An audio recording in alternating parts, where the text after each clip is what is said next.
अस्सलाम वालेकुम नाजरीन, वेलकम टू एमए न्यूज़। जो हमारे धर्म की जो धज्जियां उड़ा रहे हैं, हमारे धर्म को जो बदनाम कर रहे हैं, हमारे धर्म के साथ जो खिलवाड़ कर रहे हैं, इन अधर्मी लोगों को, इन पापी लोगों को क्या पता कि धर्म क्या है।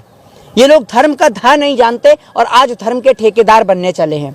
धर्म इतना पावन धर्म है कि हमारे धर्म की अगर मैं आपको सुंदरता दिखाऊं तो आप ये देखिए कि रामनवमी के दिन कल जब कुछ लोग वहां पर जा रहे थे, माता रानी के उसमें पूरी जो भगवान श्री राम की जो है शोभा यात्रा निकल रही थी, तो उसमें देखिए किस प्रकार से मुस्लिम भाई हिंदू भाइयों को पानी पिला रहे थे। देखिए, ये देखिए, ये हिंदू मुस्लिम एक साथ जो है वो एक दूसरे को देखिए पानी बांट रहे हैं और ये देखिए गले भी मिल रहे हैं। तो फिर वो कौन लोग हैं जो ऐसे करते हैं? मैं उसी के लिए बता रहा हूँ आपको, ये लोग भारतीय जनता पार्टी के लोग हैं, ये उपद्रवी लोग हैं। इन्हें ये नहीं पता कि हिंदू धर्म के अंदर अगर आप बंगाल में चले जाएंगे तो जो लोग माँ काली की आराधना करते हैं तो माँ काली को जो है वहाँ पर बलि दी जाती है।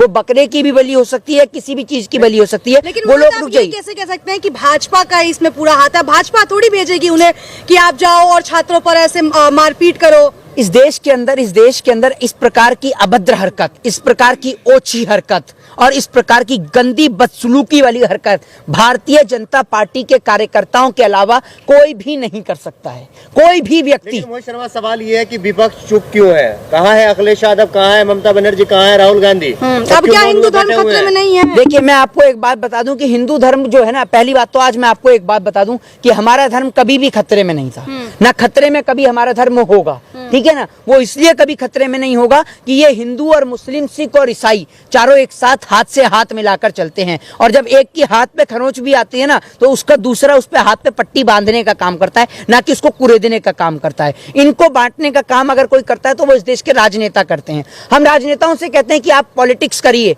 आप राजनीति करिए। हर एक राजनेता का धर्म है, उसका कर्तव्य है कि वो राजनीति करे, लेकिन आप जातिवाद के नाम पे राजनीति करेंगे, आप धर्म के नाम पे राजनीति करेंगे, आप हिंदू और मुसलमान के नाम पे एक हिंदू भाई से मुस्लिम भाई का गला कटवाएंगे या मुस्लिम भाई से हिंदू भाई का गला कटवाएंगे तो हम आपसे बिल्कुल टिप्पणी करेंगे और आपसे सवाल पूछेंगे। मामलों का धर्म से कोई लेना देना नहीं है जी, पॉलिटिक्स है इसमें जी। तो विपक्ष चुप क्यों है? मेरा सवाल ये है कि कहाँ है अखिलेश यादव, कहाँ है ममता बनर्जी? देखिए, ये सवाल का जवाब तो आप सुन लीजिए, ये सवाल का जवाब तो आप विपक्ष से पूछिए। मैं कोई विपक्ष को रिप्रेजेंट नहीं कर रहा हूँ, मैं एक भारत देश का आम नागरिक होने के नाते, भारत देश का वो नागरिक जिसके आप ये समझिए हमारे पूर्वजों ने इस देश के खातिर खून बहाया है और इस देश का संविधान लोगों को आजादी देता है। पार्टी से रहा है ना जी, देखा गया कि आपने बंगाल में भी प्रचार किया था ममता बनर्जी के पक्ष में, फिर उसके बाद अखिलेश यादव के भी पक्ष में आपने प्रचार किया है। तो मैंने किसी पार्टी की सदस्यता तो नहीं रखी है, ये बात तो आप भी जानते हैं और मैं भी जानता हूँ। पूछा गया ना, चुप क्यों है?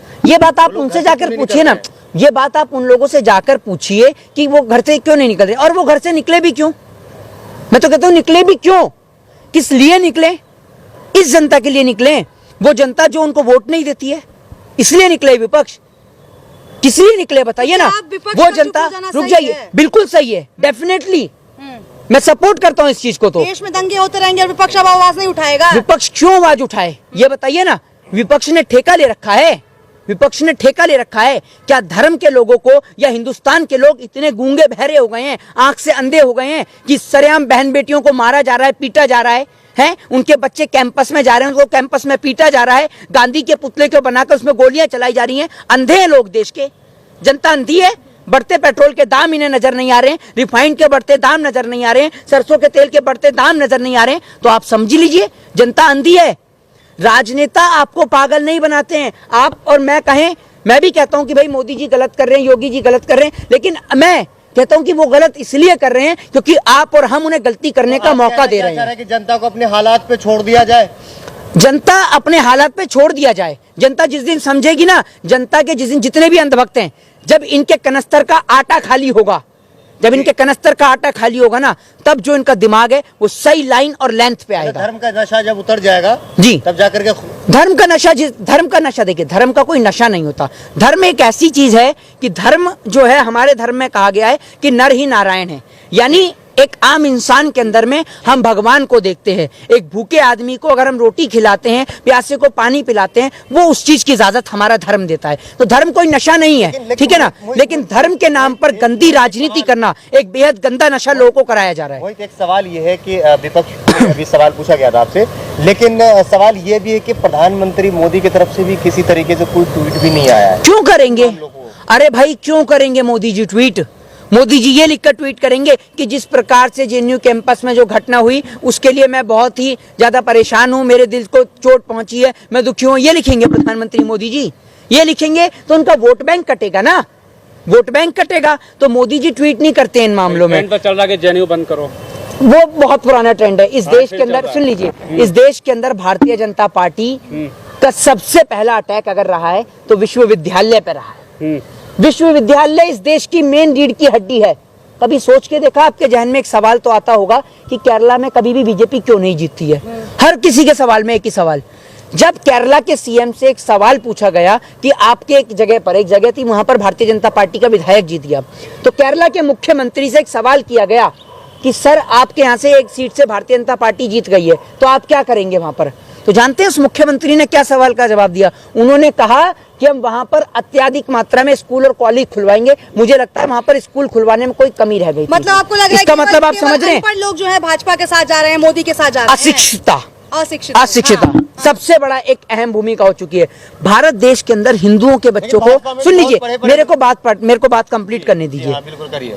हिंदुस्तान के अंदर जो हिंदू धर्म के बच्चे उनको पढ़ने नहीं दिया जा रहा है। कोई आकर कहता है कि 1 लाख रुपए का हथियार उठा लें, कोई कहता है कि हिंदू खतरे में है, कोई कहता है कि इस देश,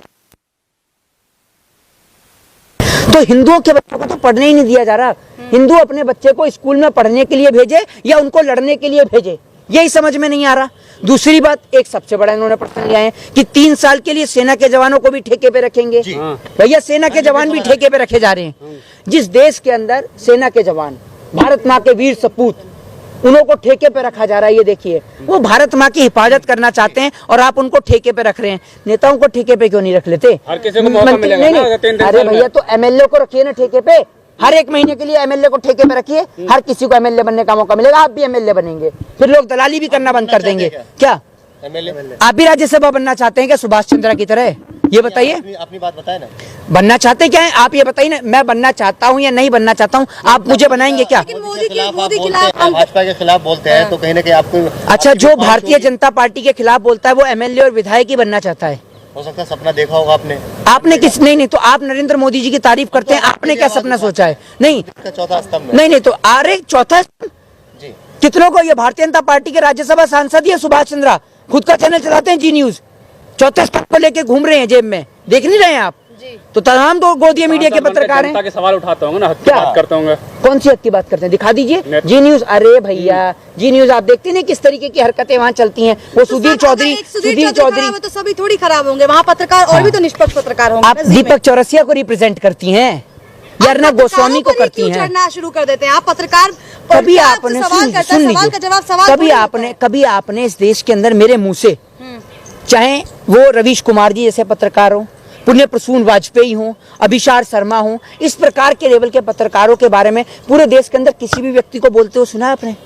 कभी नहीं बोलता, कोई भी व्यक्ति नहीं बोलता। तो उन्हें भी तो कांग्रेस का और समाजवादी पार्टी का चाटुकार कहा जाता है। रवीश कुमार को कौन कहता है बता दीजिए मुझे आप एक बार, मैंने तो आज तक नहीं सुना है। कहते हैं कि उन्हें भाजपा, कौन है लोग, कौन लोग? अब कहने को सुन लीजिए, कांग्रेस की जीत से राइट विंग वाले भी तो कोई नहीं कहता है, कोई नहीं कहता। रवीश कुमार के चैनल पे आपको बीजेपी की भी खबर दिखाई देती है, ठीक है ना? बीजेपी की भी खबर दिखाई देती है, देखिए जरा, ठीक है जी। तो रवीश कुमार के उस पर जवाब दे रही हूँ आपको।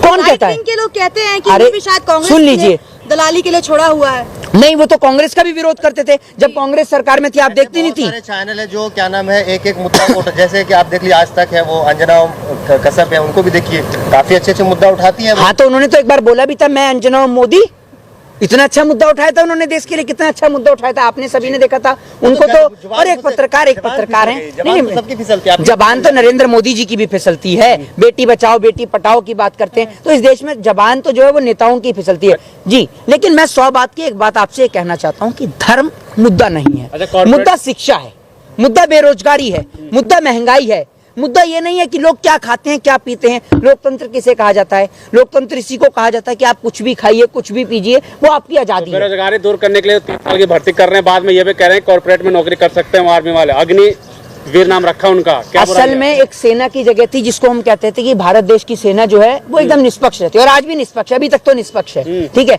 लेकिन ये जो है बीजेपी वाले अब सेना में भी अपने ही लोगों को भर्ती कराने में लगे हुए हैं। ये 3 साल पे ठेके पे रखेंगे ना, ये आरएसएस वाले लोग अपने ही लोगों को भर्ती कराना चाहते हैं। आप ये समझिए लोग कितनी मेहनत करते हैं आर्मी के लिए, आपको पता है आपके घर से कोई आर्मी में? बहुत लोग हैं। तो आप जानते हैं आर्मी के लिए, मैं आपको अपने घर की खुद की बता रहा हूँ, सुबह 4 बजे उठ के जाता है भाई, सुबह 4 बजे उठ के जाता था। आज तो आर्मी में भर्ती है, सुबह 4 बजे उठ के जाता था, ठीक है। आ रहा है घर पर कितने बजे? 7 बजे। 7 बजे उनको नौकरी किस सरकार में मिली है? भाजपा की सरकार में या कांग्रेस में? उनको मोदी सरकार से पहले ज्वाइनिंग है आर्मी में, मोदी सरकार में ज्वाइनिंग नहीं मिली है। और सुन लीजिए, आर्मी में भारतीय जनता पार्टी के किसी नेता की औकात भी नहीं है कि वो लगवा दे, वो कोई ड्यूटी नहीं करते हैं, ठीक है ना। जो आप कह रहे हैं ना कि नौकरी मिली है, नौकरी करते होंगे बैंक के कर्मचारी। दोबारा इस प्रकार के शब्दों का प्रयोग मत करिएगा देश के जवान के लिए। नौकरी करते होंगे बैंक के कर्मचारी, ठीक है ना। नौकरी करते होंगे जो रेलवे में काम करते हैं, वो भारत माँ की हिफाजत करते हैं, और वो भारत माँ की हिफाजत करते हैं। दोबारा सुन लीजिए, मौका सबको देना चाहते हैं मोदी जी। सुन लीजिए, दोबारा अगर कोई भी पत्रकार इस वर्ड का यूज करेगा ना, तो चाहे मेरे मुंह से अपशब्द निकले, मेरे को कोई फर्क नहीं पड़ता। लेकिन आप देश के जवान के लिए बोलेंगे ना नौकरी, वो नौकरी नहीं करता है, ध्यान रखिए। वो भारत माँ की हिफाजत करता है, और जब वो भारत माँ की हिफाजत करता है ना, तब आप चैन से अपने घर के अंदर सो पाते हैं। अगर वो अपनी ड्यूटी से हट जाए तो आप अपने घर के अंदर सो नहीं पाएंगे। सबको देना चाहते हैं ना मोदी जी 3 साल में, बाद में मोदी जी देना चाहते हैं तो लगाएं। बीसीसीआई में जो बना पड़ा है वो अमित शाह का बेटा जय शाह, उसको भेजें वहां पर देश की हिफाजत करने के लिए। पता चल जाएगा कश्मीर के अंदर, खड़े होकर देखिए आप, -2 डिग्री -10 डिग्री टेम्परेचर में ना, जब टेम्परेचर होता है आप घर से बाहर नहीं निकलते, जब बर्फ गिरेगी, ठीक है। और वो देश का जवान खड़ा रहता है। अभी राखी गई, उससे पहले दिवाली गई, होली गई, फोन करके पूछते रहते हैं कि घर पे बेटा आएगा नहीं आएगा, छुट्टी मिलेगी या नहीं मिलेगी। लेकिन छुट्टी नहीं मिलती है। जैसी छुट्टी मिलने का होता है तो पता चलता है कि सरहद, सुन लीजिए ज्यादा सम्मान मिला इनको, सुन लीजिए, किस सरकार में? सरहद के जवान की बात कर रहे हैं आप? हैं कांग्रेस की सरकार में आपने देखा अरे कि कई बार जो है हमारे सुन लीजिए, के ऊपर हमला हुआ है। अगर देश के इतिहास को पढ़ लिया होता था तो आज आपको पत्रकार कहा जाता। आपको तो पत्रकार कहते हुए भी मुझे शर्म आती है। कांधार हाईजैक, पुलवामा अटैक, अक्षरधाम मंदिर पे हमला, संसद पे हमला, किसकी सरकार में हुआ है बताइए। मोहित शर्मा कि प्रधानमंत्री मोदी को मानते हैं कि पूरे विश्व में सबसे लोकप्रिय प्रधानमंत्री जी लोकप्रिय ताकतवर नेता मानने के लिए आप जैसे चाटुकार पत्रकारी काफी हैं, उसके लिए मोहित शर्मा की कोई आवश्यकता नहीं है। जय हिंद, जय भारत, वंदे मातरम। धन्यवाद।